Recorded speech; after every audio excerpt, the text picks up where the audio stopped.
Lavabit is the encrypted email provider that Edward Snowden used in order to communicate with people. And recently it actually shut down. And some were wondering why they shut down. And now we kind of have the details of that story. Now, understandably, the feds immediately went after Lavabit to get metadata on Edward Snowden. They wanted to know exactly who he was sending emails to and what kind of emails he was sending.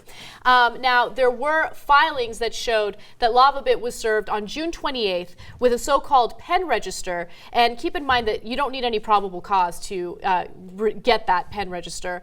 And it's an order requiring it to record and provide the government with the email from and to lines on every email, as well as the IP addresses used to access the mailbox. Okay, so the head of Lavabit was, served this document, and basically he was told, you need to give the feds as much information as possible, at least the metadata, on Edward Snowden.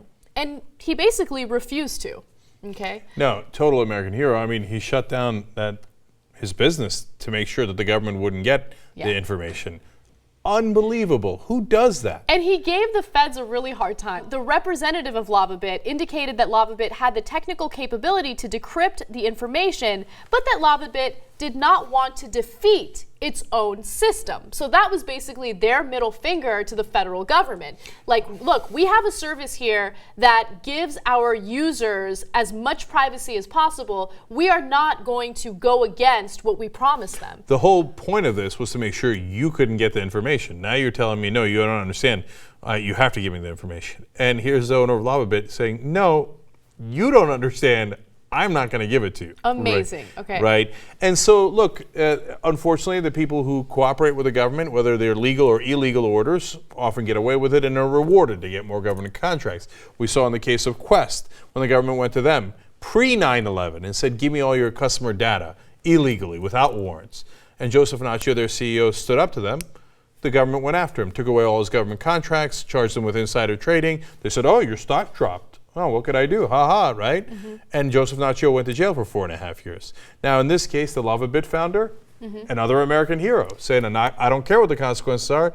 Sorry, I'm not giving you the info. I mean, think about this, okay? He is facing contempt of court, okay? He might face jail time as a result of doing what he's doing. But I do want to read you guys the statement from the lawyer for Lavabit, because I think that this shows you just how much they valued privacy and the promise that they made to their customers. They said the privacy of Lavabit's users are at stake. We're not simply speaking of the target of this investigation. We're talking about the over 400,000 individuals and entities that are users of Lavabit who use this service because they believe their communications are secure. By handing over the keys, the encryption keys in this case, they necessarily become less secure. How can I do business with Lavabit? Well, they don't exist anymore. No, I mean, this guy, whatever he sets up next, I'm in. Okay? Yeah.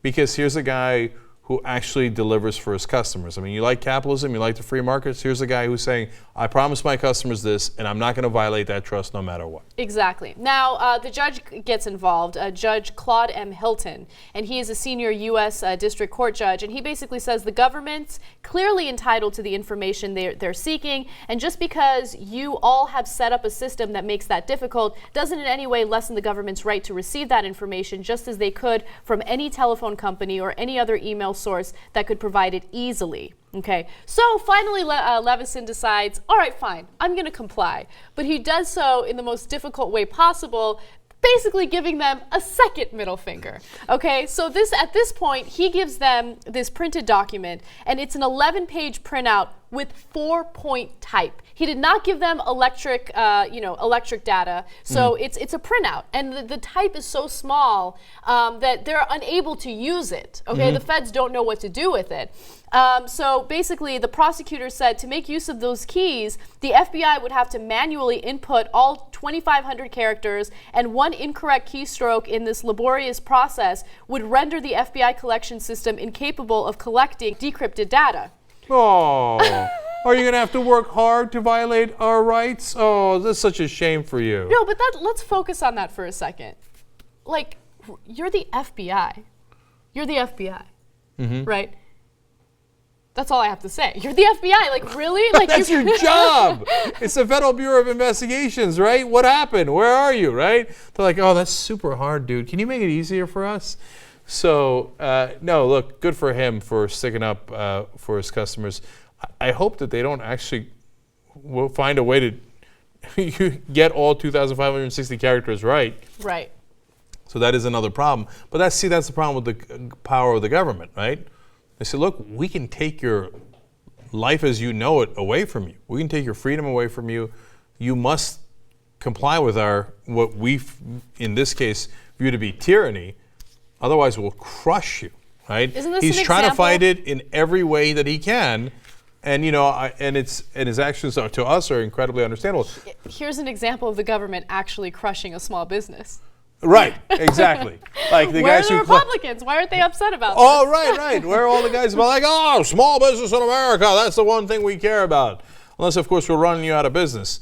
And by the way, let's just also remember, this guy doesn't have encrypted information from Al-Qaeda, okay? It's not like, I have the Taliban working with the Gulbid and Hekmatyar in the Northern Alliance of Afghanistan, and I have their info and I won't give it to you. Mm-hmm. It's a guy, Edward Snowden, whose information is already public, right, and who embarrassed the government. So that's what they're crushing this small business owner and threatening his freedom with. And so it's a rare day when we give the too strong label to anyone outside of TYT. But their encryption is literally too strong for the federal government. It is too strong. And they were too strong in how they stood up. So that's a great thing. Finally, Levison refused to give them an electronic copy of what the judge ordered. And I just want to close with his final statement because I think that it just shows you how powerful he is. He says, I have been forced to make a difficult decision to become complicit in crimes against American people or walk away from nearly 10 years of hard work by shutting down Lavabit. After significant soul searching, I have decided to suspend operations. Levison, dude, set up another business. I got your back. Let's do something, right?